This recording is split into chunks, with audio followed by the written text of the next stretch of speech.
Queridos irmãos, a paz do Senhor Jesus, estamos começando o seu programa Escola Bíblica Dominical. Obrigado por nos deixar adentrar em seu lar, na sua casa. Que o nosso Deus lhe abençoe ricamente. Você que nos acompanha através do canal 14 em Recife, região metropolitana e pelas repetidoras em todo o estado de Pernambuco. Também no canal no YouTube Rede Brasil Oficial e pelo Spotify da Rede Brasil. Compartilhe nossos links com seus amigos e familiares para que mais pessoas sejam alcançadas pela programação da Rede Brasil. Hoje estudaremos a 13ª lição com o título O Propósito de Missões. E para comentar esta lição, contamos com a presença do evangelista Alessandro Barreto, pastor irmão Alessandro. Paz do Senhor, pastor Nado Jackson. Do evangelista Jonathan Lucena, pastor irmão Lucena. A paz do Senhor, pastor Nado Jackson. E do auxiliar e professor irmão Jonas Santana, pastor irmão Jonas. Paz do Senhor, pastor Nado Jackson.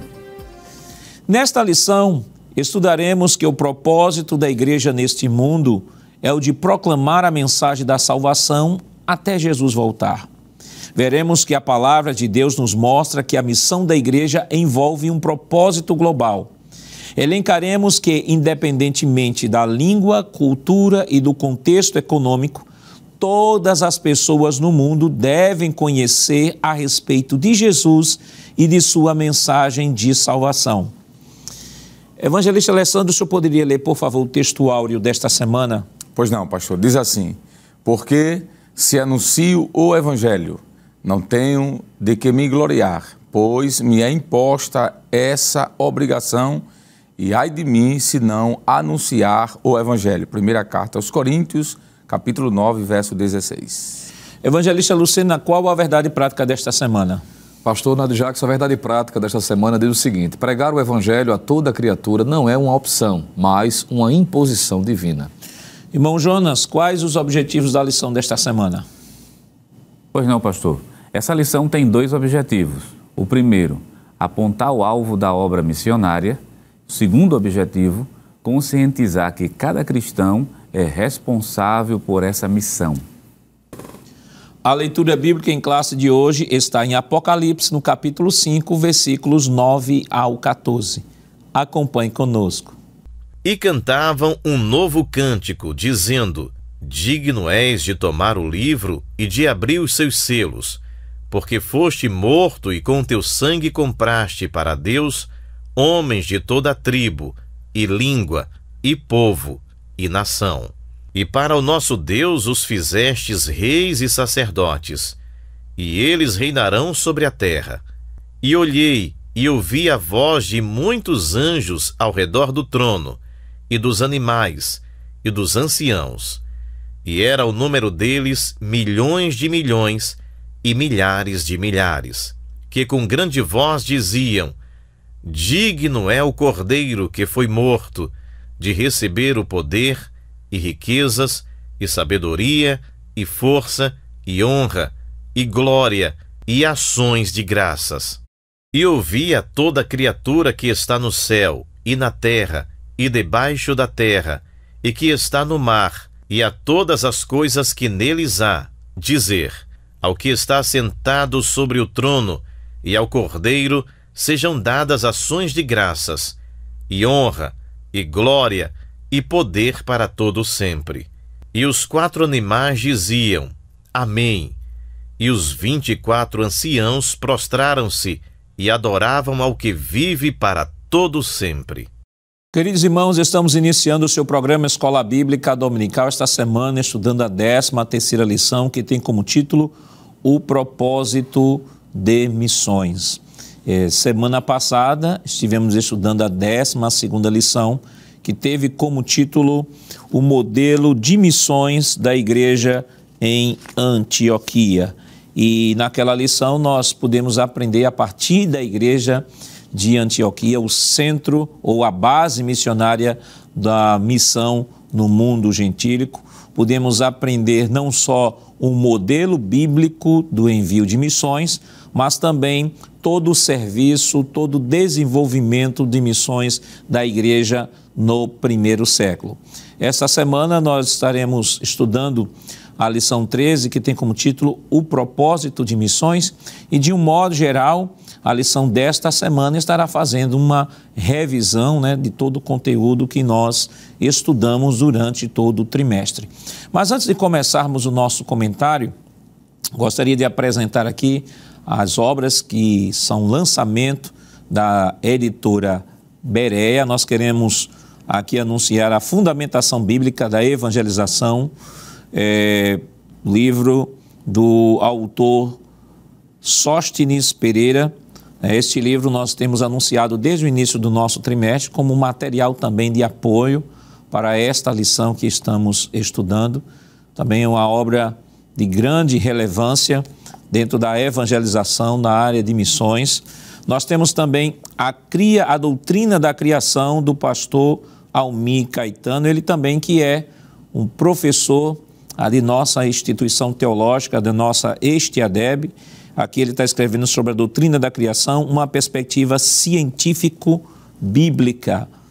Também esta obra você poderá estar adquirindo através desse endereço eletrônico que você está visualizando neste momento. Você pode adquirir, que com certeza é uma obra que vai lhe enriquecer muito. E a terceira obra é a Ressurreição de Jesus, Fato ou Fake, uma defesa bíblica, histórica e teológica do acontecimento que deu origem ao cristianismo. Também uma obra de grande relevância, sobretudo você que quer se aprofundar um pouco mais sobre este tema, a ressurreição de Jesus, dentro de uma perspectiva histórica, bíblica e teológica. Aqui está uma obra que nós indicamos. Evangelista Alessandro, propósito de missões é um tema da nossa lição desta semana e que, de alguma forma, vai se remeter a tudo que nós vimos estudando desde a primeira lição. Então, quando nós falamos sobre o propósito de missões, falamos da missão da igreja, falamos da grande comissão, que já estudamos, a definição, falamos da grande comissão que Deus deu à igreja, da responsabilidade de cada crente, da evangelização, porque há uma tendência, às vezes, das pessoas, quando estão estudando, por exemplo, missões transculturais, que é o tema da nossa lição desse trimestre, a acharem que isso está muito alheio à sua realidade. Então, missões transculturais é uma coisa que Deus chama alguém especificamente, como de fato é, e que, considerando isso, ele está bem alheio da situação, não é ele que está sendo chamado, não é dado a ele a responsabilidade, que Deus vocacionou aquele missionário especificamente para fazer esta obra. Mas quando nós falamos de missões transculturais, precisamos também entender na dimensão não só do estrangeiro, mas também missões transculturais até dentro do seu próprio país, como já foi pontuado aqui em outros programas sobre as colônias, diversas colônias de países que vivem, de estrangeiros que vivem aqui no Brasil, sobretudo os imigrantes, os imigrantes que vêm de outros países. Nós temos também os índios, a comunidade indígena também brasileira e, sobretudo, nós temos aí a missão de como igreja, independentemente de raça, de cor, de língua, levarmos esta palavra a todos os povos, em todos os lugares, seja ela na dimensão transcultural, na dimensão urbana ou na dimensão rural. Perfeito, pastor. Essa lição, eu diria que ela, de certa forma, é como que um resumo de todo o trimestre. Falar sobre qual o objetivo, qual o propósito da obra missionária. E na própria lição é citado aqui, pastor, eu quero ler esse texto, que é o texto de Apocalipse, capítulo de número 5 e o versículo de número 9, que, digamos assim, redunda no que a igreja tem como propósito maior aqui na terra. É levar esse texto aqui ser realidade no futuro. Quando diz assim: e cantavam um novo cântico dizendo: digno és de tomar o livro e de abrir os seus selos, porque foste morto, e com o teu sangue compraste para Deus homens de toda tribo e língua e povo e nação. Então, o propósito da igreja é fazer com que esse texto, pastor, ele seja concretizado no futuro. Pessoas de representações de diversas línguas ou de todas as línguas, tribos e nações sejam de alguma forma alcançadas pelo Evangelho. E esse modelo foi colocado por Jesus. Os 3 evangelistas, no caso Mateus, Marcos e Lucas, eles registraram uma fala de Jesus que, de alguma maneira, é o conteúdo dessa lição.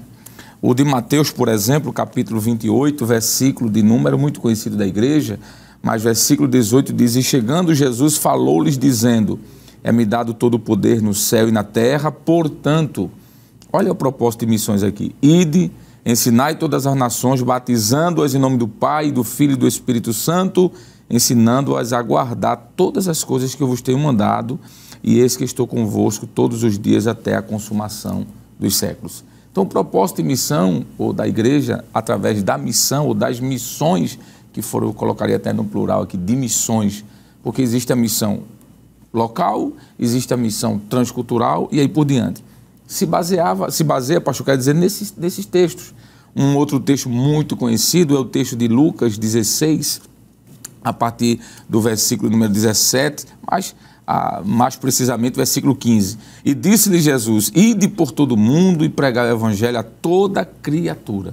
Veja que a ordenança é para que este evangelho seja pregado a toda criatura. E ainda, pastor, citando Lucas, no capítulo 1 de Atos, ele registra a palavra de Jesus, quando no capítulo 1, versículo 8, Jesus disse assim: Mas recebereis a virtude do Espírito Santo que há de vir sobre vós, e aqui entra a temática da missão mais uma vez, e ser-me-eis testemunhas, tanto em Jerusalém, como em toda a Judéia e Samaria e até os confins da terra. Então eu diria que o propósito de missões é isso, levar essa mensagem não só a Jerusalém, mas também a Judéia, Samaria e até os confins da terra.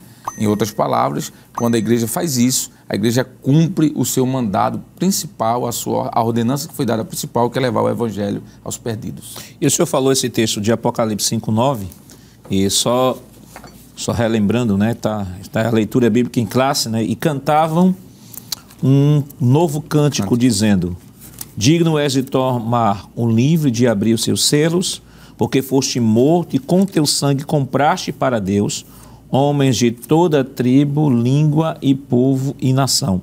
Aí em Apocalipse 7:9, evangelista Lucena diz assim: Depois destas coisas, vi e eis uma grande multidão que ninguém podia contar, de todas as nações, tribos, povos e línguas, em pé diante do trono, diante do Cordeiro, vestido de vestes brancas e com ramo de palmeira nas mãos, e clamavam com voz forte, dizendo: Ao nosso Deus que está sentado no trono e ao Cordeiro pertence a salvação.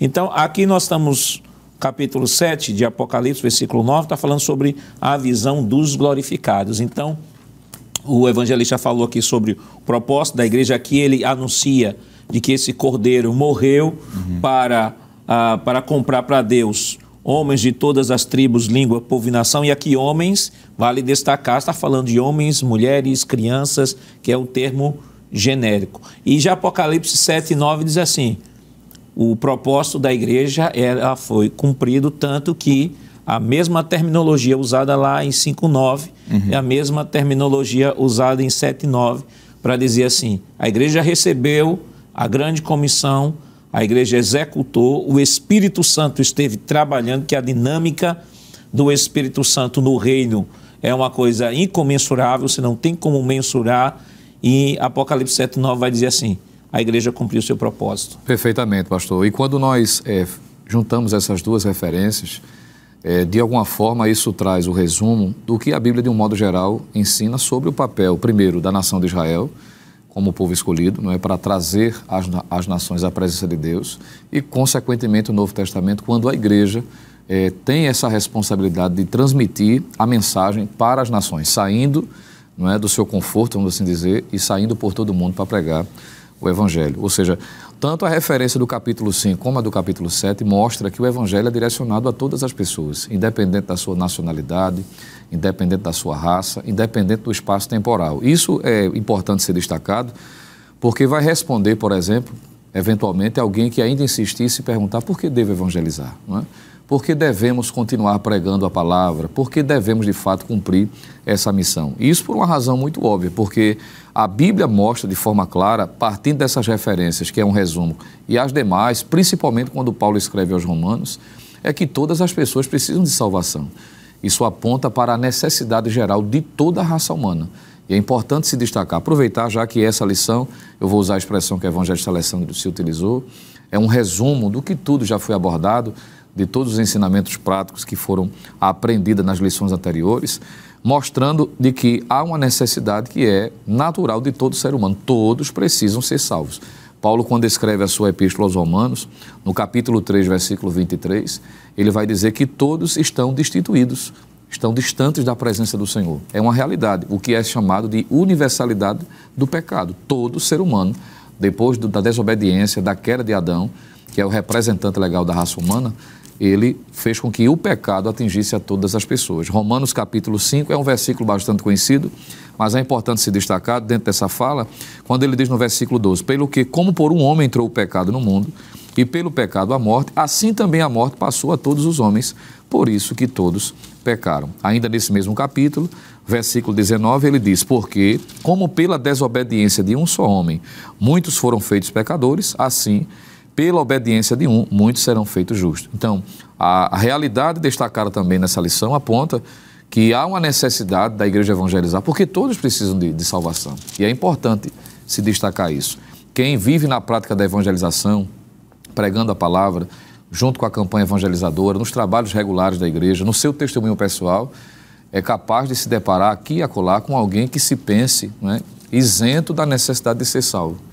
E alguém, às vezes, pela seguinte razão, não, eu não vivo na prática da prostituição, eu não vivo preso ao vício da bebida ou qualquer outra prática que se sabe, não é, de que é contra os princípios de Deus. Eu sou um bom cidadão, eu sou uma pessoa que sou respeitador, tenho minha família, sou um trabalhador, cumpro com minhas responsabilidades sociais, então eu não preciso ser salvo. Como se o evangelho, ou se a pregação do evangelho se destinasse somente para um grupo seleto de pessoas, ou seja, somente para quem está na prostituição, na droga, na prática de pecados que até a própria sociedade entende como sendo algo errado. Mas a Bíblia vai dizer que todos precisam de salvação. Então a igreja, como representante de Deus na terra, precisa, e o professor precisa, nessa oportunidade, relembrar de que todos nós precisamos estar atentos a essa responsabilidade por uma razão bem óbvia, que eu estou aqui mencionando, é que toda a humanidade está perdida e todos igualmente precisam de salvação. Então, se todos precisam, então a mensagem tem que ser pregada a todas as pessoas para fazer jus, como os dois textos que foram citados, em especial esse que, por último, o senhor mencionou, capítulo 7 de Apocalipse, onde todas as pessoas, ou seja, a representação de todas as pessoas, de tribos, nações, línguas, serão alcançadas porque a igreja entendeu da sua missão, atinge a todos. Porque, irmão Jonas, o evangelista Luciano trabalhou uma perspectiva interessante, que, por exemplo, às vezes há pessoas que começam a estabelecer parâmetros de comparação. Diz assim, olha, fulano de tal é um meliante, fulano de tal é um delinquente, fulano de tal vive no mundo das drogas e tal, e começa a adjetivar, né? De repente, ele diz assim, olha, eu nunca roubei ninguém, nunca defraudei ninguém, não falo mal dos meus vizinhos, sou um bom pai, sou um bom filho, sou um bom patrão, sou um bom esposo, e aí sou bom. E aí, só que essa argumentação, ela não anula a necessidade dele de Deus, porque aí entra num caminho ainda muito mais perigoso, que é o caminho da autojustificação. E Paulo vai dizer que a salvação não vem das obras para que ninguém se glorie. Então, todo homem, seja ele aquele que vive deliberadamente no pecado ou aquele que procura se auto-justificar e ter a sua justiça própria, considerando o que Isaías diz, né, que a justiça do homem para Deus é como trapo de imundícia, né? Ou aquele que procura se auto-justificar porque tem uma vida, entre aspas, moralmente impecável, só que ele precisa entender que o indivíduo peca não é só por ação. O indivíduo peca não é só por palavras, mas o indivíduo peca também por pensamento. E como já dizia um certo teólogo, ele dizia assim, que o homem não é pecador porque peca, ele peca porque é pecador. Com certeza. Independente, vamos dizer, da condição moral e de como a pessoa se apresenta na sociedade, a realidade da salvação é para todos os povos, para qualquer pessoa. O senhor falando sobre isso, eu estou lembrando de Atos capítulo 10 sobre Cornélio. Quer dizer, um homem que tinha alguns predicados que são interessantes, que, diga-se por sinal, em alguns momentos tem personagens bíblicos que não conseguem ter esses predicados de uma forma tão, vamos dizer assim, natural como Cornélio tem. Capítulo 10 e o versículo de número 2. Eu leio o versículo 2 porque já mostra justamente os predicados, como eu digo, as qualidades de Cornélio. Cornélio, centurião romano, mas ele é piedoso, quer dizer, a prática da piedade está ali presente, que piedade não é um conceito, piedade se vive, temente a Deus com toda a sua casa, já temos duas qualidades, o qual fazia esmolas ao povo e uma característica interessante, e de contínuo ele orava a Deus. Quer dizer, piedoso, temente a Deus, orava ao Senhor e, além disso, caridoso, dava esmola. Agora veja o que acontece no versículo 3. Este, quase a hora nona do dia, viu claramente numa visão um anjo de Deus que se dirigia para ele e dizia, Cornélio. Aí vai dar a mensagem. Agora observe, esse homem conseguiu ter a oportunidade de um anjo visitar a casa dele. Poucos são os personagens da Bíblia, quando se olha de Gênesis e Apocalipse, que receberam visitas de anjos. Não é comum, não é tão comum no texto bíblico, mas para Cornélio teve. Agora, todos esses predicados não lhe conferiu salvação, porque lá em Atos dos Apóstolos, capítulo 11, e o versículo de número 12 até o 14, só para ganhar tempo o versículo 14, o versículo 12 e 13 eu vou parafrasear, que ele vai dizer o seguinte, que o anjo pede para que ele vá à casa de Simão, para que lá, versículo 14, Pedro diga palavras pela qual tu serás salvo, tu e toda a tua casa. Ora, se aquela piedade, se aquele temor a Deus, se aquela oração salvasse sem Cristo, alguém iria para o céu sem Jesus. Mas como o caminho é o Senhor Jesus, está lá Atos capítulo 4, versículo 12, então, obrigatoriamente, ele tem que aceitar a Jesus como Salvador. Ora, o mesmo Jesus que salva o Cornélio com tantas qualidades é o mesmo Jesus que também salvou o ladrão que estava justamente na cruz. Nos últimos suspiros, e diga-se de passagem, pastor, aqui, que não tem um ladrão bonzinho, né? Porque Mateus capítulo 27, versículo 44, diz que os dois, Mateus trabalha no plural, os dois chegaram blasfemando do Senhor. Mas no último momento, um homem com as características avessas justamente de Cornélio, mas quando se arrependeu, Jesus salvou. O que é que o texto está mostrando? Independente da condição social do passado, todo ser humano necessita da salvação. Vamos para a primeira tela da nossa lição. O primeiro tópico de nossa lição é o alvo da obra missionária, o fundamento da realidade salvífica e um propósito global. Vamos chamar a primeira tela? Evangelista Alessandro, o alvo da obra missionária. O alvo da obra missionária é alcançar todos os povos. E aí nós temos na NVI, né? Vão pelo mundo todo e preguem um evangelho a todas as pessoas. Então, quando falamos sobre o alvo da obra missionária, é indistintamente, melhor dizendo, indistintamente de raça, de povos, de línguas, de condição social, não importa. O Evangelho, Jesus morreu por todos os homens. Exatamente, pastor. Foi essa a fala do nobre evangelista Lucena, quando ele explicou que toda a humanidade está perdida. Romanos 3, por exemplo, 23, diz isso, né? Porque todos estão destituídos de Deus, estão distantes de Deus. Então, o propósito da igreja em levar esse evangelho é porque a humanidade está caída, está perdida. E por isso é preciso pregar. O apóstolo Paulo disse, quando escreve sua carta aos Colossenses, que o desejo de Deus é que todos os homens sejam salvos. Veja que todos, porque todos estavam perdidos. Ele não disse com alguns. Não tem nenhum homem na face da terra que nasça sem pecado. Todos herdam essa, vamos dizer assim, herança maligna que foi a condenação eterna. O homem nasce, melhor dizendo, vivo e morto. Vivo fisicamente, mas morto espiritualmente, é o que Paulo fala aos Efésios no capítulo 2. Ele diz, nós que estávamos mortos espiritualmente, não é?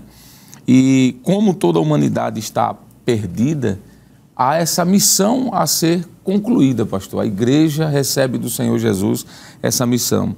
E o próprio Cristo deixou isso claro, Jesus deixou claro de que isso havia uma urgência para que isso fosse realizado. De acordo com as Escrituras, o único meio de salvação para o homem perdido é a proclamação do Evangelho. O Evangelho, sim, a pessoa de Cristo é o único meio pelo qual importa que o homem seja salvo. O texto magno da Bíblia, João 3,16, porque Deus amou o mundo de tal maneira que deu seu Filho unigênito, para que todo aquele que nele crer não pereça, mas tenha vida eterna. Nós podemos citar, por exemplo, aquela mensagem do apóstolo Pedro, lá em Atos dos Apóstolos, capítulo número 4, versículo número 12, logo depois ali do dia de Pentecostes, o apóstolo cheio do Espírito Santo, entendendo a urgência missionária, ele vai pregar e no versículo 12 ele diz assim, e em nenhum outro há salvação, em nenhum outro nome há salvação, porque também debaixo do céu nenhum outro nome há dado entre os homens pelo qual devamos ser salvos. Então, se todos os homens estão perdidos e só existe um caminho, que é Cristo, então esse caminho tem que ser apresentado a todos. Por isso que o apóstolo Paulo disse que Jesus, ele é o mediador, ele é a ponte entre Deus e os homens. E o próprio Jesus disse, eu sou o caminho, está no singular, a verdade, singular, e a vida. Existe uma exclusividade soteriológica aqui, que é a pregação do Evangelho, pastor. E por isso da urgência missionária. Enquanto as pessoas não tiverem contato com a revelação especial de Deus, que é a sua palavra, ou a pessoa de Cristo, que é a sua palavra encarnada, que é a sua palavra escrita, esse homem está correndo um sério risco. E por isso que é preciso obedecer urgentemente isso, ir pelo mundo e pregar o Evangelho. E não tem como contra-argumentar, considerando que o textuário da Bíblia, né? Considerado o textuário da Bíblia, Gênesis 3,16, evangelista Lucena, diz que Deus amou o mundo de tal maneira que deu seu Filho unigênito para que todo aquele que nele crê não pereça, mas tenha vida eterna. Então, o próprio texto já deixa claro que todo mundo está perdido, e porque todo mundo está perdido, Deus amou este mundo e deu seu Filho, e por meio do seu Filho a oportunidade que, através do seu Filho, o mundo não perecesse, mas tivesse a vida eterna. Perfeitamente, pastor. É bom que se destaque isso, o professor se destaque isso em sala de aula. Claro, parece ser desnecessário, mas ainda há, dentro do movimento evangélico brasileiro, pessoas que pensem de que a oferta da salvação é limitada exclusivamente para determinadas pessoas. O senhor, ao fazer essa comparação e destacando João 3,16, é muito claro de que da mesma forma como o pecado atingiu a todos igualmente, e o homem por completo, veja, estou dizendo que alcançou a todos os homens, atingiu a todos os homens, e o homem por completo foi atingido pela realidade do pecado. Não é correto entender de que a oferta da salvação limitasse apenas para algumas pessoas. Quando o pecado atinge a todos, como entender de que a salvação seria apenas para alguns? Pelo contrário, a partir de João 3,16, principalmente, que é o textuário da Bíblia, fica muito claro. E isso não precisa nem conhecer teologia, comentários bíblicos. Qualquer criança entenderá, não é, uma leitura clara do texto. Qualquer pessoa, até mesmo um novo convertido, vai entender perfeitamente que esse texto está dizendo, o que ele está dizendo, de que o amor de Deus ele é tão imenso que, a despeito da condição por natureza do ser humano, a salvação alcança, claro, naqueles que creem, a todos igualmente, independente da sua raça, independente da sua nacionalidade, independente do seu credo ou da sua tradição religiosa. Qual o propósito global das Escrituras? A salvação é ofertada a todos ou ofertada a alguns? Mas isso nós estaremos comentando depois do nosso rápido intervalo. Voltamos já.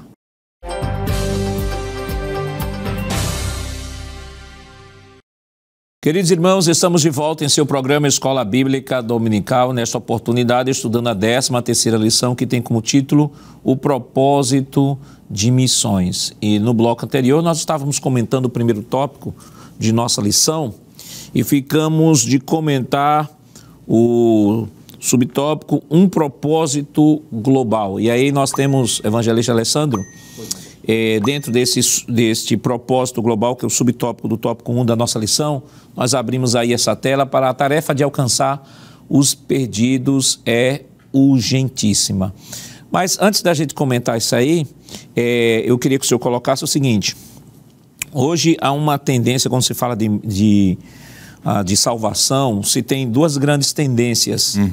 Hoje, por incrível que pareça, dentro do círculo protestante. Nós temos, por exemplo, a tendência de alguns teólogos que já se renderam a isso, o chamado universalismo. E universalismo, em linhas gerais, é a doutrina em que defende que no final todo mundo vai ser salvo. Todo mundo vai ser salvo, inclusive Satanás vai ser transformado, os demônios serão transformados e na eternidade vai estar todo mundo em comunhão, sem nenhum problema. Esse é o universalismo, porque o universalismo justamente ele surge no berço do humanismo, porque acredita que Deus em nenhum momento vai permitir que uma pessoa ela sofra eternamente.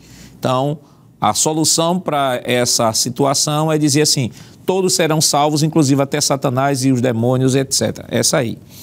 Uma outra situação também é aqueles que defendem que pode haver salvação fora da pessoa de Jesus Cristo. Inclusive, existe até autores consagrados que estão indo dentro desta linha. Eu li um trecho de um livro de, salvo engano, de C.S. Lewis, que ele vai nessa linha de que, independentemente, lá naquela determinada religião, que mesmo não tendo Deus, não tendo Cristo, não tendo nada, é possível que um indivíduo ele possa ser salvo. Isso é muito temerário porque quando nós nos deparamos com textos acerca da salvação, e principalmente anunciados da boca de Jesus, a gente percebe a exclusividade da figura de Cristo. Por exemplo, João 14,6 vai dizer assim, Jesus vai dizer: eu sou o caminho, artigo definido singular, eu sou o caminho, a verdade e a vida, e ninguém vem ao Pai senão por mim. Tem um outro texto também de Atos dos Apóstolos, 4:12, Pedro dizendo que em nenhum outro há salvação, porque debaixo do céu nenhum outro nome há dado entre os homens pelos quais devamos ser salvos. E aí o outro nome aí fala de Jesus. Então, não tem como conciliar nem o universalismo e nem essa visão que procura dizer que em todos os lugares ao redor do mundo, mesmo sem a pessoa de Jesus, a pessoa possa ser salva por meio da sua consciência. Ambas visões estão completamente equivocadas quando nos deparamos com a verdade escriturística e que Jesus ele arroga taxativamente, precisa de muita hermenêutica, de muita exegese, uma exegese muito profunda para descobrir a exclusividade soteriológica que Jesus deixa claro nas suas falas quando o assunto é salvação, o assunto é caminho direto ao Pai. Exatamente, pastor. Essas duas visões são visões heterodoxas, são visões heréticas, são visões antibíblicas e que devem ser refutadas, pastor. O universalismo, que prega que todos os homens serão salvos no final da história, ele retira a responsabilidade do homem, porque o homem não tem mais responsabilidade quanto ao seu futuro. Já está determinado por Deus que ele será salvo. Isso retira a responsabilidade moral. O homem não precisa se preocupar, por exemplo, pastor, com moralidade. Já visto é que todo mundo será salvo. Então, para que pregar ética cristã? Não é? Isso quebra o preceito básico, elementar, pastor, de uma boa razão.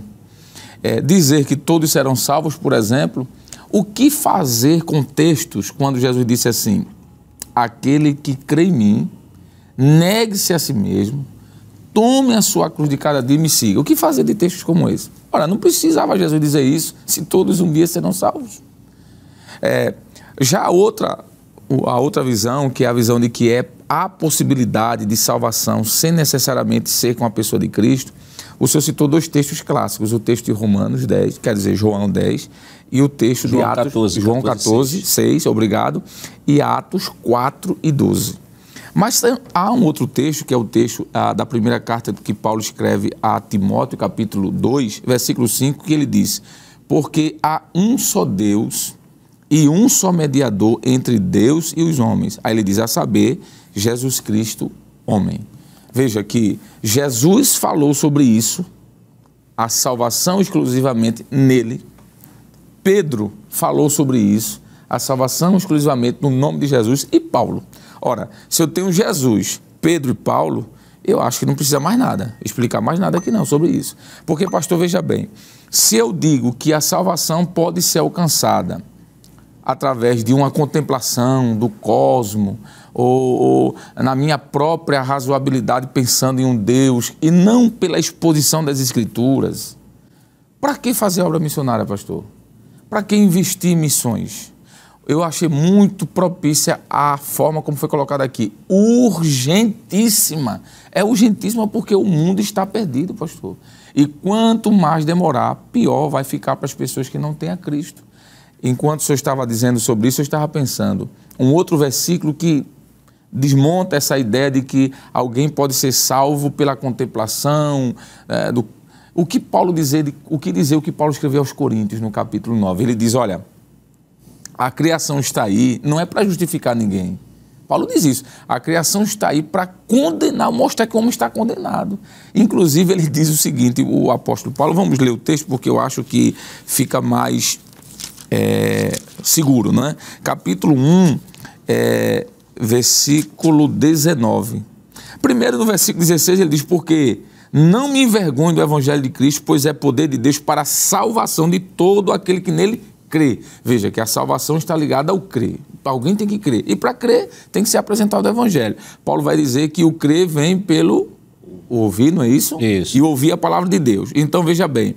Aí, lá na frente, pastor, ele diz assim, verso 18. Porque do céu se manifesta o quê? A ira. Paulo não fala aqui de amor, pastor. Ele usa a ira. A ira de Deus sobre toda a impiedade e injustiça dos homens que detêm a verdade e a injustiça. Porquanto que de Deus se pode conhecer neles aqui é na criação, no cosmos, se manifesta, porque Deus los manifestou. Porque as suas coisas invisíveis, desde a criação do mundo, tanto o seu eterno poder como a sua divindade, se entende claramente, se veem pelas coisas que estão criadas, para que os homens fiquem inexcusáveis. Então, uma versão que diz indesculpáveis, não é? Então, pastor, eu acho que responde esses textos. O universalismo não tem base bíblica alguma para isso, porque existe a questão do escolher. O universalismo também quebra a questão, pastor, do livre-arbítrio. Porque para que livre-arbítrio, se todo mundo vai ser salvo? É uma incoerência. Jesus disse, eis que estou à porta e bato, aquele que abrir, ó, o livre-arbítrio. Eu entrarei em sua casa, cearei com ele comigo. Aí Jesus disse, aquele que quer vir, ó, livre-arbítrio, vim após mim, negue-se a cada dia, tome a sua cruz e siga-me. Então o universalismo quebra também o princípio do livre-arbítrio. E quanto à questão da salvação pela contemplação ou de outro meio, esbarra em todos esses versículos, pastor. Então, tanto uma visão como a outra são equivocadas, antibíblicas e devem ser rejeitadas. E o universalismo também nega a existência de um juízo final, de um juízo final, nega a existência do inferno. Isso. Nega a existência do inferno, porque se Deus vai salvar todo mundo, então não existe inferno. Um outro problema, o senhor apresentou aí o texto de Romanos, que deixa claro Deus, a criação evangelista Lucena, como proclamando a glória de Deus, anunciando Ele como Criador. Mas esta criação, como descrito aqui, não aponta o homem como não mostra, melhor dizendo, não revela Deus como Salvador. Sim. Revela-o como Criador, mas não como Salvador. Exato. E o evangelista colocou bem aqui, pelo texto que antecede, versículo 16 do capítulo 1 de Romanos, mostrando que Paulo diz: não me envergonho do evangelho, porque é poder de Deus e salvação para todo aquele que crê. Então mostra que a mensagem da salvação, ela está no evangelho. A criação apenas manifesta que há um Deus nos céus, que há um Criador sobre tudo e sobre todos. Nenhum ser humano pode negar que exista um Deus, pode até não aceitar a existência de Deus, mas não pode negar, porque ele diz assim, os céus estão aí, são testemunhas oculares, são prova de que existe um Criador, ou conforme queira, uma mente inteligente, um ser superior por trás de tudo isso. Mas as estrelas não dizem, você é pecador. O sol não diz, toda a humanidade está perdida. As estrelas não reproduzem de que o homem caiu. Tudo isso, todo esse conhecimento de queda, de pecado, de salvação, todo o conhecimento que temos sobre o mundo espiritual, sobre Jesus, sobre pecado, sobre revelação, sobre escatologia, sobre anjo, tudo está dentro da chamada revelação especial que é a Escritura Sagrada. Perfeitamente, pastor. E quando a igreja entende, e perceba, esse argumento que Paulo inicia na Epístola aos Romanos encontra o seu ápice quando lemos o capítulo de número 10 e coloca na igreja, os crentes de um modo geral, a responsabilidade de alcançar esses perdidos por meio da mensagem de Deus revelada em sua palavra. Em Romanos capítulo de número 10, Paulo está dizendo e vai dizer de forma muito clara neste capítulo de que não existe uma alternativa para a salvação, não existe um plano B, a salvação é única e exclusivamente em Cristo. Entenda, quanto ao alcance, o Evangelho, ele alcança todas as pessoas, ele é universal no sentido de que ele está à disposição para que todos sejam salvos, mas quanto à sua fonte, para que essa salvação seja aplicada, é exclusivista, é apenas em Cristo. E em Romanos capítulo 10, Paulo vai dizer o seguinte, versículo de número 9, a saber, se com a tua boca confessares ao Senhor Jesus e em teu coração creres que Deus o ressuscitou dos mortos, serás salvo. Ele está deixando bem claro de que a salvação é possível dessa forma. Visto que com o coração se crê para a justiça, com a boca se faz confissão para a salvação. Versículo 11. Porque a Escritura diz, e ele se reporta ao Antigo Testamento, todo aquele que nele crê não será confundido. E isso é muito claro quando lemos Isaías 28:16. Porquanto não há diferença entre judeu e grego. Veja, ele está dizendo que não existe uma salvação para o judeu e outra salvação para o grego. A salvação é única e exclusivamente em Cristo, e essa contempla tanto o judeu como o grego, ou seja, tanto aquele que é nacionalmente judeu como o que é gentio. E ele diz, porque um mesmo é Senhor de todos, rico para com todos os que invocam. Aí ele retoma essa fala, porque todo aquele que invocar o nome do Senhor será salvo, que equivale a crer. Aí ele coloca, pastor, dentro desse processo salvífico, que é única e exclusivamente em crer em Cristo, a responsabilidade da pregação. E aqui é importantíssimo ser destacado. Aí ele diz no versículo 14, como, pois, invocarão aquele que não creram? Ele faz perguntas, né? E como crerão naquele de quem não ouviram? E como ouvirão se não há quem pregue? E como pregarão se não forem enviados? Como está escrito, quão formosos os pés dos que anunciam a paz, dos que anunciam as boas novas. Resumido, o que é que Paulo está dizendo? Olha, não existe um plano de salvação para o judeu e outro plano para o gentio. É só Cristo que salva, independente da tradição religiosa, independente da nacionalidade.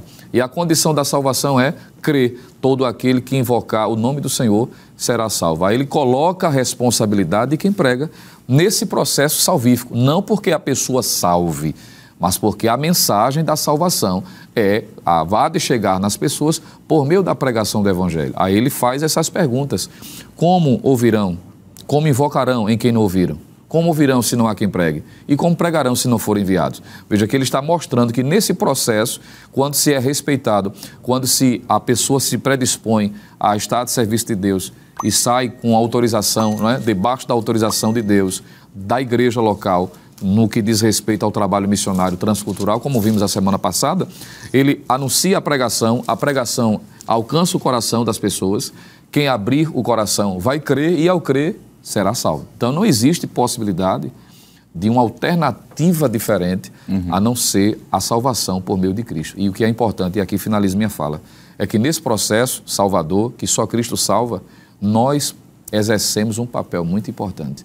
E é importante destacar, ou o professor aproveitar em sala de aula e dizer de que nós temos uma responsabilidade quanto à salvação das pessoas. Entenda, não estou dizendo que nós salvamos, estamos dizendo que a salvação é em Cristo. Agora, para que essa mensagem salvadora chegue ao coração das pessoas, a igreja precisa continuar cumprindo o seu papel como evangelizador, como missão específica de Deus para alcançar os perdidos. Caso contrário, a pergunta é, pastor, se não houver uma pregação, como as pessoas serão alcançadas? Então, é importante se destacar isso com muita propriedade, aproveitando o tema. Ô pastor, e o que o evangelista falou, me permita interromper rapidinho, está exarado no Antigo Testamento, quando o profeta Ezequiel fala sobre o papel do atalaia.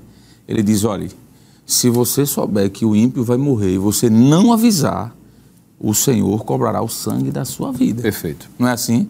Então isso, pastor, se a gente transferir para aqui, para a obra missionária, para a igreja, é a mesma coisa. Perfeito. Nós estamos com a responsabilidade tremenda de levar essa mensagem e dizer, você está com risco de vida, morte eterna, quer dizer, se o senhor me permite, pastor, enquanto o ministro estava falando aqui, eu lembrei desse texto de Romanos 3:22, quando Paulo diz assim, isto é, a justiça de Deus pela fé em Jesus Cristo, veja que ele linka a Jesus, para todos e sobre todos, quem? Todos quem?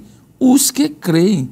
Porque não há diferença. Aí ele vai dizer, porque todos pecaram e destituídos estão na glória de Deus. Versículo 24. Sendo justificados gratuitamente pela sua graça. Observe que não existe justificação a não ser pela pessoa de Cristo, pela sua graça. Aí ele diz assim, pela redenção que há em Cristo Jesus. Não existe redenção fora de Cristo, pastor. Não existe possibilidade de salvação fora a pessoa de Cristo. Por isso que é urgente.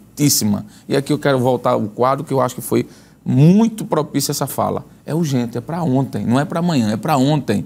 Então, por isso, pastor, que essas duas visões, de fato, elas caem por terra.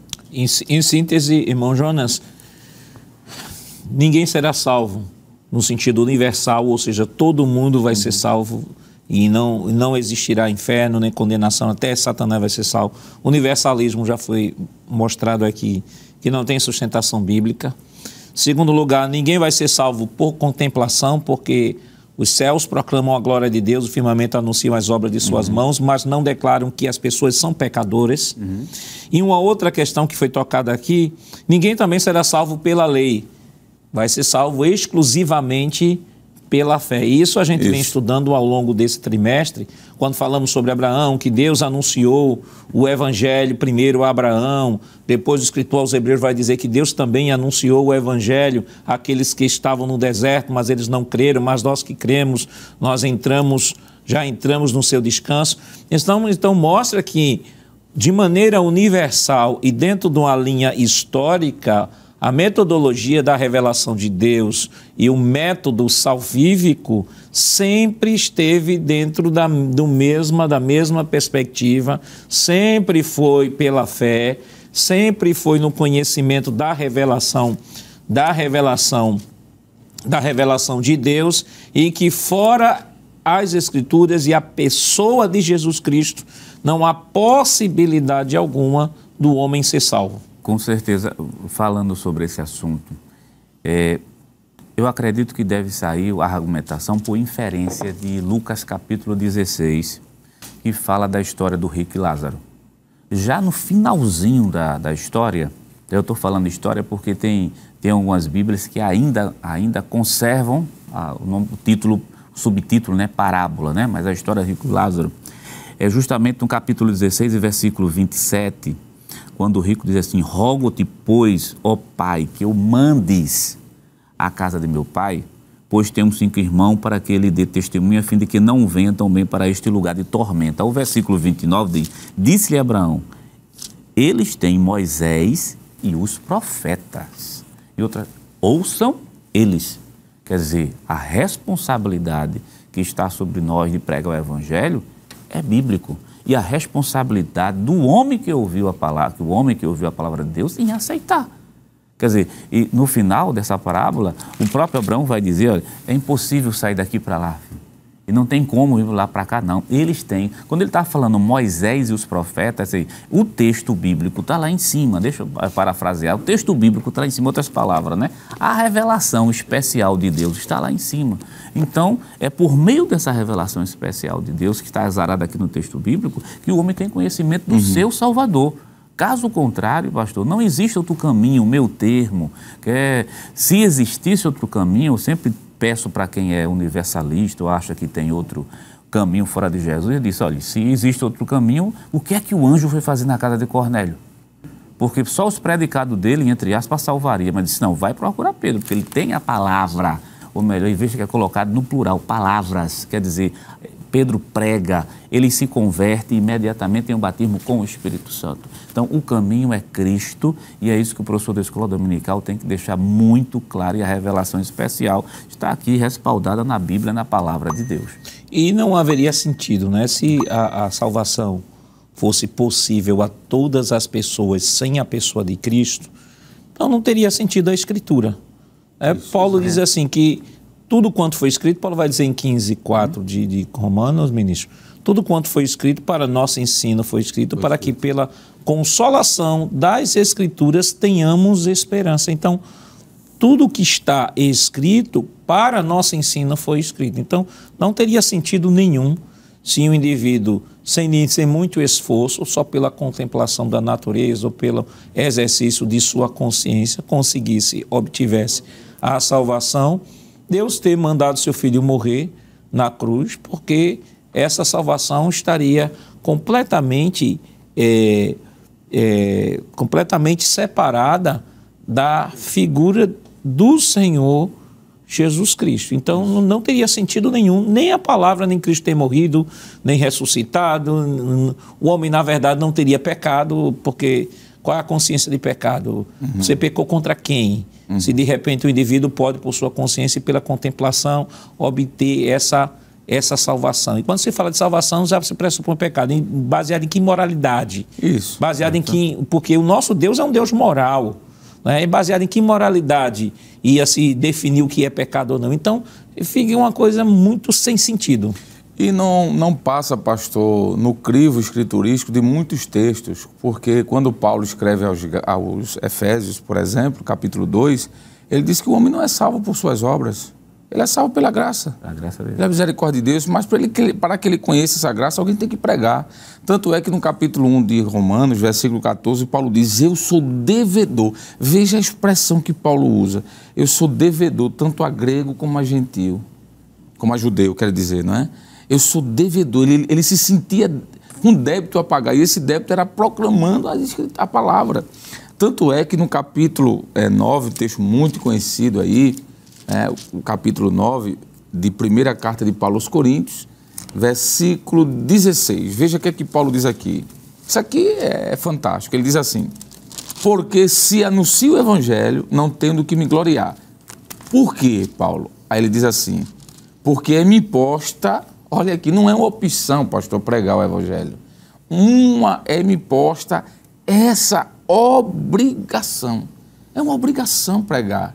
Então, alguém que diz assim, não, uma tribo lá, perdida no mar, vai ser salva se ninguém for lá pregar.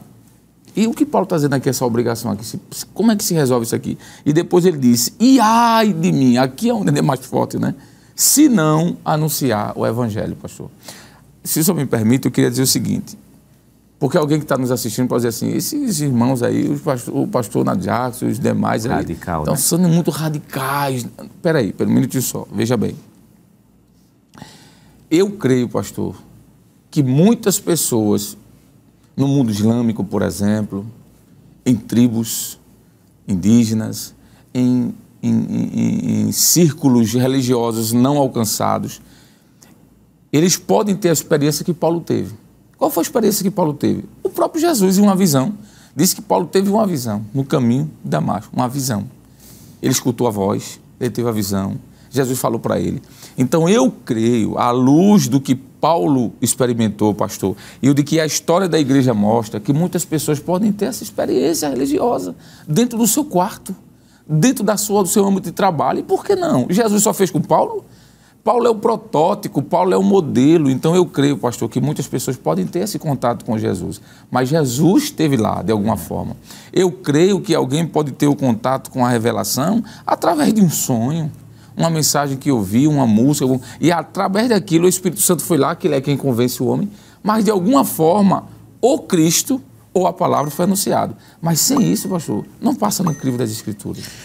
Evangelista Lucena, nós temos aí a tarefa de alcançar os perdidos, é urgentíssima. A situação do pecador é tão crítica que, biblicamente, podemos apresentá-la da seguinte maneira. O senhor poderia ler, por favor, e comentar? Pois não, pastor. É sinalizado o seguinte, com a Bíblia na mão, sem entendê-la. Isso é o que corresponde à realidade hoje, baseado no que está em Atos 8:31, e esperando que alguém lhe ensine, que é o clássico exemplo, não é, de Filipe, diácono Filipe, que encontrou um homem que, apesar de estar com a Bíblia na mão, vindo de um culto religioso, mas que ainda havia muitas dúvidas. Então, nós, como crentes, precisamos entender que há pessoas nessa mesma condição, com fome, sem ter o que comer, esperando que alguém lhe dê o pão espiritual. É uma condição também, e isso não precisamos ir muito longe para perceber quem está no dia a dia da evangelização, dos trabalhos realizados pela nossa igreja, que é muito comum. Enquanto há aqueles que resistem, pastor, e endurecem o seu coração, há aquelas pessoas que estão com sede e fome, precisando de ouvir a palavra. No charco de lodo, sem poder sair, esperando que alguém o retire, conforme está em Salmo 40 e o verso de número 2. E por fim, aqui relacionado, mordido pela serpente, claro, aqui está falando de forma metafórica, prestes a morrer esperando que alguém lhe dê o remédio necessário. Ou seja, o veneno, né, já está introduzido, mas o antídoto está aí, que é a mensagem do Evangelho, que pode resgatar. E há uma extrema necessidade de entender de que é possível que a salvação é possível, é isso que eu estou querendo dizer, a partir do momento que a pessoa crê. Isso me permite, finalizando aqui essa minha fala, tudo gira em torno do crer. Porque alguém pode dizer assim, mas está sendo pregado o Evangelho. Por que é que alguns são salvos e outros não? Porque alguns creem e outros não. Não é porque Deus escolheu A em detrimento de B. Pelo contrário, no texto que li, Romanos capítulo 10, aqui de fato finalizar, para não me exceder quanto ao tempo, é interessante notar quando Paulo segue dizendo, depois que ele diz no versículo 15, como pregarão se não forem enviados, aí ele diz no versículo 16, mas nem todos obedecem ao Evangelho. Veja o que ele está dizendo, nem todos obedecem. A mensagem já é anunciada, mas nem todos se submetem. Aí ele cita Isaías. Pois Isaías diz, Senhor, quem creu na nossa pregação? Aí ele diz no versículo 17, de sorte que a fé é pelo ouvir e o ouvir pela palavra de Deus. Então, a mensagem é anunciada, há quem crê e há quem não crê. E esse que não crê, obviamente, não será salvo, porque a salvação é condicionada a crer em Cristo Jesus. Pregar o Evangelho, a responsabilidade de todo cristão. Qual a nossa disposição em pregar o Evangelho? Isso nós estaremos comentando depois do nosso rápido intervalo. Voltamos já.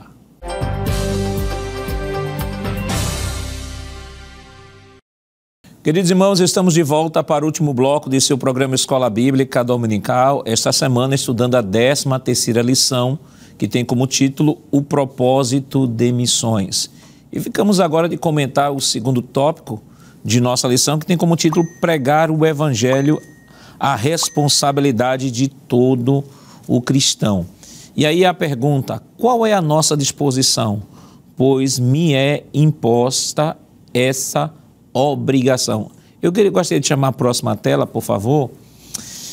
E aí, evangelista Alessandro, pregar o Evangelho, a responsabilidade de todo cristão. Ou seja, é todo. Porque algumas pessoas, às vezes, acham que essa responsabilidade é mais, aqui no nosso contexto de Pernambuco, é mais do dirigente da campanha, é mais da liderança da igreja, é mais de alguns irmãos que estão envolvidos, que se sentem vocacionados e que sabem pregar ou sabem se comunicar. Só que essa missão de levar o Evangelho é a responsabilidade de todo cristão. Seja uma pregação falada ou uma pregação silenciosa. Como pregação silenciosa? Pregação a partir do testemunho. Perfeito, pastor. E aqui abre um leque, porque alguém pode dizer assim, eu não prego porque onde eu trabalho é proibido pregar o Evangelho. A empresa proíbe levar a Bíblia. Digamos que existe esse contexto. É possível, no momento em que vivemos hoje, as coisas cada vez mais se apertam, não é? Mas você pode pregar, ou eu posso pregar com a nossa vida, não é? Com o nosso testemunho. desde que o evangelho seja pregado. Quando o senhor estava mencionando, a gente já citou isso aqui, que a responsabilidade de pregar é um mandamento do Senhor. Esses textos são imperativos. Jesus disse, ide. Jesus não disse, se vocês quiserem, se vocês acharem por bem. Ele deu uma ordem. E quando a gente está estudando sobre eclesiologia, que é a disciplina que estuda a igreja, a gente vê que foi dada à igreja algumas ordenanças. Uma das, por exemplo, é batizar. Jesus disse, batizai, está no imperativo o verbo ali no grego. E o ide também, pastor, ide. Então é um imperativo, é uma ordem, é um mandamento. Nós já citamos esse outro ponto, pastor, onde Paulo disse que é uma obrigação. E o que é obrigação? Alguém, quando não cumpre uma obrigação, ele é punido por aquilo. Por exemplo, alguém que trabalha, ele tem 8 horas para cumprir ali do horário de trabalho. E ele precisa fazer algumas coisas como meta. Se ele não cumpre aquelas 8 horas, ou ele não cumpre aquela meta, de alguma forma ele vai ser cobrado daquilo. Então a igreja também tem isso sobre si. A cobrança que Deus faz de nós como igreja é essa. Foi dado a vocês o bastão. É como se Jesus tivesse iniciado, tivesse pego o que Israel fez lá, tivesse aperfeiçoado e tivesse passado o bastão para a igreja, dizendo agora continue. E aqui um dever de todo crente. Esse texto eu quero ler, pastor, se o senhor me permite, o texto de 2ª carta de Paulo a Timóteo. Esse texto é muito bom, vai, de certa forma, enriquecer aquilo que nós estamos dizendo. Capítulo 4 e o verso 2, o apóstolo diz assim a Timóteo. O primeiro versículo, né? Conjuro-te, pois, diante de Deus e do Senhor Jesus Cristo, que há de julgar os vivos e os mortos na sua vinda e no seu reino. Veja que Paulo já faz aqui uma advertência. Olha, haverá uma cobrança. Aí ele diz no versículo 2, que pregues, conjuro-te o quê, Timóteo? Eu te chamo a atenção para quê? Que pregues a palavra, instes a tempo e fora de tempo, redarguas, repreendas, exorte com toda longanimidade e doutrina. Então Paulo deixa claro de que pregar é um dever pessoal, não é? Quando os companheiros estavam aqui falando, eu me lembrei de um texto muito conhecido de toda a igreja, que é quando Jesus está diante de Cesareia, e ele diz uma palavra que estabelece ali o fundamento da igreja. Ele diz, as portas do inferno não prevalecerão contra a minha igreja. Essa palavra que Jesus fala, as portas do inferno não prevalecerão, às vezes a gente é tentado a pensar, pastor, que é a igreja sendo atacada pelo inferno, mas é o inverso. É a igreja atacando as portas. Ali, pastor, eu vejo um princípio missionário. Jesus estava dizendo o seguinte, olha, preguem, evangelizem. As portas do inferno são reais, mas a igreja vai vencer, vai progredir. Então eu vejo ali um princípio missionário. E terminando, pastor, um privilégio. Esse texto de Marcos 16, né? 16 e 20, eu quero ler também, porque eu acho que essa lição vai ser riquíssima, porque tem muitos textos para a gente trabalhar, não é? 16 e 20, diz assim a palavra de Deus. E eles, no verso anterior, Jesus manda pregar, no versículo 15, né? Ir, pregai, mas no versículo 20 diz, e eles, tendo partido, pregaram por todas as partes, e aqui é muito bonito, cooperando com eles o Senhor e confirmando a palavra com os sinais que se seguiram. Amém. É um privilégio pregar o evangelho, pastor, porque nós estamos sendo cooperadores. Paulo usa essa expressão por 2 vezes nas suas cartas. Ele diz que nós somos cooperadores de Deus. E aqui o texto também diz isso. Por isso que aqui diz que é um privilégio, porque nós não estamos sozinhos, né? Estamos fazendo a obra, estamos como cooperadores de Deus. Então, é muito maravilhoso saber de que podemos contribuir para o reino do Senhor. E, evangelista Lucena, com relação à proclamação do evangelho, eu lembro que o apóstolo Pedro, ele escrevendo em sua carta, eu lembrei agora, quando estava falando, o evangelista Alessandro estava falando sobre isso, primeira carta do apóstolo Pedro, capítulo 3, versículos 1 e 2, que diz o seguinte: igualmente vocês, esposas, estejam sujeitas cada uma a seu próprio marido, para que, se ele ainda não obedece à palavra, seja ganho sem palavra alguma por meio da conduta de sua esposa. Versículo 2. Ao observar o comportamento honesto e cheio de temor que vocês têm. Então, aqui o apóstolo Pedro chama para uma outra situação que precisa também ser observada na propagação do evangelho. Porque aí a pessoa assim, diz assim, eu cumpro a grande comissão, eu levo o evangelho, eu prego o evangelho, mas às vezes vai pregar o evangelho em situações que são inconvenientes. Por exemplo, nesse caso aqui, Pedro vai dizer assim, olha, vocês mulheres, em outra tradução diz assim, se o vosso marido não obedece à fé, ganhe seu marido sem citar uma só palavra.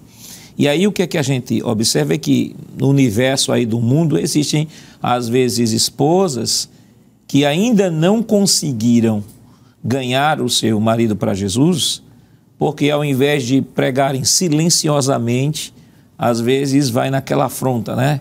Vai na afronta, chama o marido, você é um endemoniado, você é um ímpio, você é um escarnecedor e tal, aquela coisa toda. Aí Pedro diz assim, olha, ganhe seu marido, dê testemunho dentro de casa, seja uma mulher piedosa, porque pelo seu testemunho, Deus vai usar o seu testemunho como uma poderosa pregação que vai levar o seu marido à fé. Perfeitamente, pastor. É o princípio que a Bíblia ensina de não somente pregar os ouvidos, né, mas pregar os olhos. Isso com um bom testemunho, um bom exemplo.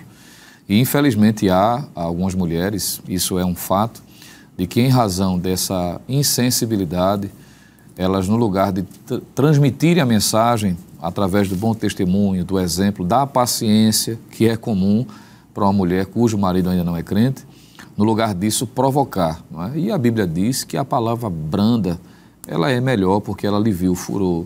A mulher sábia edifica a sua casa, diz o proverbista. E precisa se entender de que a mensagem do Evangelho precisa ser conciliada com um bom testemunho. E como já o próprio apóstolo Pedro diz, é uma mensagem eficaz quando esse bom testemunho é percebido. Enquanto o senhor estava falando, eu estava aqui me lembrando, se não me foge a memória, parece que foi Mahatma Gandhi, né? Que alguém, ao falar de Jesus para ele, disse, olha, eu aceito o vosso Cristo, mas não aceito o vosso cristianismo. Querendo destacar uma época em que muitos escândalos eram evidenciados, pessoas que falavam, mas não corroboravam com o testemunho. E a Bíblia vai dizer que tem gente que tem aparência de piedade, mas nega com as suas obras. Então a mulher precisa entender, e esse princípio, pastor, pode ser, claro, está sendo destacado em 1 de Pedro 3, destacando a mulher dentro do contexto em que essa carta foi escrita, de perseguição, de muita afronta, e Pedro faz menção e traz essa exortação. Mas esse princípio pode ser evidenciado em qualquer âmbito. O senhor falou, evangelista Alessandro, sobre possíveis contextos em que na empresa, por causa de determinadas orientações, a pessoa não tem a liberdade, por exemplo, de abrir a Bíblia e pregar. Mas com um bom exemplo, um bom testemunho, é possível que essas pessoas sejam alcançadas. Me permita dizer aqui, pastor, eu tive a experiência de trabalhar numa empresa, que eu vou preservar o nome, obviamente, e eu vi uma barreira muito grande quando cheguei nessa empresa, em razão de pessoas que tinham passado por ela e, infelizmente, alguém que ainda estava lá naquele ambiente de trabalho que não dava bom testemunho. E quando cheguei, percebi já como obreiro, já era presbítero da igreja, foi antes do pastor me convidar para trabalhar na superintendência e encontrei uma barreira muito grande, moral e espiritual, que, inclusive, a pessoa que chefiava aquele departamento era alguém pertencente a uma determinada confissão religiosa. Eu disse, meu Deus, como é que vai ser aqui para mim? Porque eu estava cercado em todos os lados. E como servo de Deus, obviamente, o apóstolo Pedro vai dizer que nós temos que aproveitar a oportunidade e pregar, anunciar as virtudes daquele que nos chamou das trevas para a sua maravilhosa luz. Está no capítulo 2, versículo 9 e o versículo de número 10. Você que não era povo, agora é. Você que não tinha sido alcançado e agora foi. Então, eu disse, meu Deus, como é que eu vou fazer? E Deus colocou uma palavra no meu coração, pastor, e disse assim, sirva-os. Foi a mensagem que Deus me deu. Sirva-os. Eu não precisei, a princípio, anunciar nada. Romanos 3:23, porque eu percebi que se fosse usar essa estratégia, eu ia afrontar, porque as pessoas teriam essa percepção. Mas na medida em que fui servindo dentro do meu ofício que fui estabelecido para fazer, fui aproveitando as oportunidades. E detalhe, pastor, eu tive uma experiência, não é, de almoçar na casa do meu gerente, que tinha uma determinada confissão religiosa, e ele me convidou. Ele disse, olha, você trouxe o almoço? Eu disse, não, senhor, eu na época já tinha moto, morava pertinho, Eu disse, vou almoçar em casa. Diga à esposa que não vai hoje não, você vai almoçar na minha casa. E ele ligou para a esposa dele dizendo, olha, prepare aí aquela expressão que nós usamos, né? Coloque mais água no feijão que eu estou levando um companheiro para almoçar. E quando eu estava à mesa, não é? E, obviamente, quando a refeição foi posta, como crente, a gente aprendeu, não é? Que a gente ora. E eu, na mesa, fiz a minha oração silenciosa. Inclinei a cabeça e fiz minha oração. E eu percebi que a esposa estava olhando, a esposa dele. Ele já sabia que eu era crente, só que ela não sabia. Aí ela disse, o senhor é crente? Eu disse, sou. Aí ele foi quem falou por mim. Disse, ele é crente, minha filha, da Assembleia de Deus e é presbítero da igreja. E ela admirada porque eles eram de uma confissão religiosa, que eu vou preservar o nome por uma questão de ética, e que é ferrenho combatedor aos protestantes e os cristãos. Mas, pela graça de Deus, digo isso não para destacar de que Deus dá essa estratégia para, no silêncio, a gente alcançar as pessoas. E graças a Deus, pastor, no tempo que passei ali, foram aproximadamente 6 meses, né, foi quando o pastor nos convidou para trabalhar, cooperar com o senhor na superintendência, deixei a porta aberta, né, e a gerência, as demais pessoas, e destaco, uma delas recentemente entrou em contato comigo pelo Instagram, conseguiu me achar no Instagram, mandando a mensagem, dizendo assim, olha, eu vou visitar a sua igreja, viu? Amém. Eu vou à sua congregação, que o senhor dá assistência, que eu soube que o senhor está dando assistência à congregação de Barra do Caçote. Essa pessoa foi ao ciclo de oração, e hoje ela é crente de uma outra denominação, servindo a Deus junto com a família. Amém. Que coisa boa. Amém. O senhor falou sobre testemunho, eu lembrei de um texto, 1 de Pedro, capítulo 2, versículo 18, e diz o seguinte, servos, sejam obedientes ao Senhor de vocês com todo temor, e não somente se ele for bom e cordial, mas também se for mal, porque isto é agradável a Deus, que alguém suporte tristeza, sofrendo injustamente por motivo de sua consciência para com Deus. Há um outro texto também que vai nessa mesma linha de Paulo aos Colossenses, Colossenses capítulo 3, versículo 22, ele diz o seguinte, servos, obedeçam em tudo aos seus senhores aqui na terra, não servindo apenas quando estão sendo vigiados, visando somente agradar pessoas, mas com sinceridade de coração, temendo ao Senhor. Tudo o que fizerem, façam de todo o coração, como para o Senhor e não para as pessoas, sabendo que receberão do Senhor a recompensa da herança. Irmão Jonas, esse texto é tremendo, porque além de enfatizar o testemunho cristão como forma de propagação do evangelho, tanto Pedro como Paulo enfatizam aqui de que esse trabalho que ele realiza deve ser um trabalho visando não apenas a pessoa que o seu patrão direto, em outras palavras, seu patrão é Deus e o que você faz deve fazer para Deus, sabendo de que você receberá uma recompensa. E olha que aqui não está falando de obra de Deus, está falando de serviço mesmo. Serviço que nós chamamos de serviço secular. Mas, biblicamente falando, não existe serviço secular. Porque Paulo diz, quer comais, quer bebais, quer façais qualquer outra coisa, façais tudo para a glória de Deus. Certeza. E o versículo 23 que o senhor leu, pastor, é um versículo que eu gosto muito dele, porque o texto diz assim, e tudo quanto fizerdes, Colossenses 3:23, fazei-o de todo o coração, como ao Senhor e não aos homens. É o maior testemunho que um crente dá, independente do local onde ele estiver, onde ele trabalha, mas trabalha para o Senhor. E o testemunho dele é visível, porque não pode se apagar uma luz num ambiente escuro, pastor. Crente é luz. Mesmo que o patrão seja ruim, mesmo que não exista possibilidade nenhuma de falar o evangelho, mas o testemunho da honestidade, da sinceridade, brilha no meio. O senhor falando sobre isso, eu lembrei que eu trabalhei numa livraria, que quando eu cheguei na livraria, me contaram essa situação. Diz que nessa livraria, a livraria contratou um funcionário, e o funcionário dessa livraria, ele era crente, e toda vez que entrava um cliente, ele atendia o cliente, mas ao mesmo tempo já ia pregar o evangelho. Ia pregar o evangelho e, claro, naturalmente os clientes se sentiam incomodados porque estavam entrando ali para adquirir um produto. E uma vez, quando foi interpelado pelo gerente, disse: olha, veja só, saiba separar sua profissão de sua fé. Porque se a gente quisesse lhe contratar para pregar o evangelho aqui dentro, você seria a pessoa ideal, mas você foi contratado para vender livro. E ele disse: não, Deus me abriu essa porta para que eu pregue o evangelho. E aí o que é que acontece? O gerente chegou para ele e disse: então, se a sua missão é pregar o evangelho e não vender livro aqui dentro, então a sua demissão já vai estar assinada, e ele foi demitido. Aí eu lembrei de um texto, evangelista, que está em 1 Timóteo, capítulo 6, que diz assim: todos os servos que estão debaixo de jugo considerem dignos de toda a honra o próprio Senhor, para que o nome de Deus e a doutrina não sejam defamados. Tratem os que têm Senhor crente e não o tratem com desrespeito, porque é irmão. Pelo contrário, trabalhe ainda mais, pois ele, que partilha de seu bom serviço, é crente e amado, ensine e recomende estas coisas.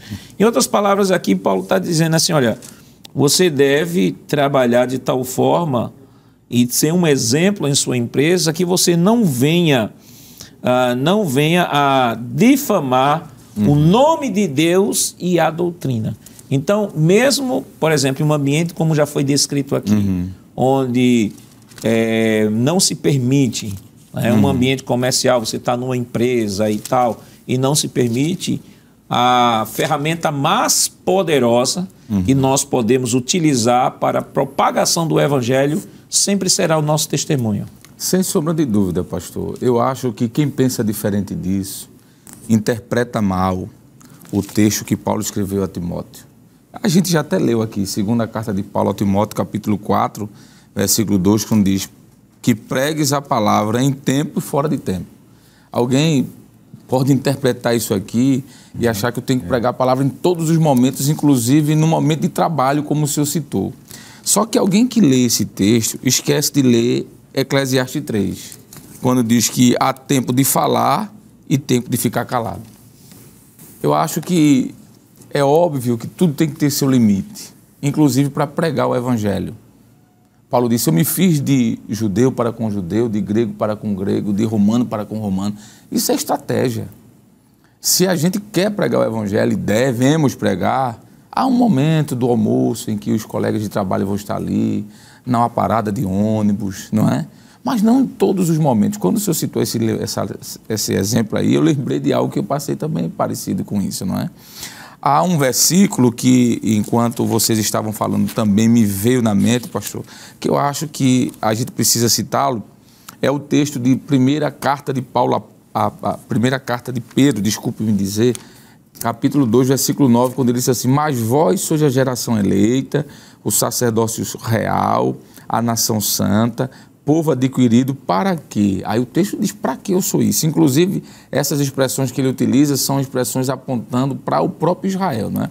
Aí ele diz assim: para que anuncieis as virtudes daquele que vos chamou das trevas para a maravilhosa luz. Então, nós fomos comprados, nós fomos resgatados para anunciar o evangelho, de fato. Mas tem que ter um momento certo também. O horário correto, né? As circunstâncias. E como foi falado aqui pelo nobre evangelista, e o senhor reforçou, pregar com a vida, com o testemunho, pastor. Há quem diga um provérbio, né, popular que diz que as palavras ensinam, mas os exemplos arrastam. Então, de repente, a melhor forma de pregar é com o meu testemunho pessoal. Evangelista Luciano, nosso tempo já foi embora. Que conselho o senhor pode dar ao professor que estará abordando essa lição? Pois não, pastor, é entender de que essa lição, como já foi dito no início pelo evangelista Alessandro, reitero, de que é um resumo, não é? É uma oportunidade de fazer uma retrospectiva, já preparando para a última lição, obviamente, mas reafirmar a necessidade que nós temos como servos de Deus, como pertencentes a Cristo, e entender que todo salvo, naturalmente, ele deve ter esse prazer de compartilhar. A mulher samaritana em João 4, não é, mesmo tendo suas limitações de revelação, de conhecimento, embora tinha muitas informações necessárias, mas ela sabia dizer, não é? Vende e vede o homem que disse toda a minha vida. Não é ele, porventura, o Cristo? Então, veja, com aquela mensagem, eu poderia dizer, pastor, que eu era uma pregadora de uma mensagem só, mas uma mensagem tão eficaz porque estava regada com a vida de mudança, uma vida de transformação. E é importante o professor aproveitar e despertar o aluno para esse compromisso. Irmão Jonas. Parece óbvio pelo nosso contexto, mas o professor da escola dominical tem que deixar muito claro: a salvação só é possível mediante a pessoa bendita de nosso Senhor e Salvador Jesus Cristo. João capítulo 14, versículo 6, Atos dos Apóstolos capítulo 4, versículo número 12. Pontuar na sala de aula: salvação é em Cristo Jesus. Evangelista. Pastor, estamos nas últimas horas, né? Apocalipse 22 e 12 disse Jesus: eis que cedo venho.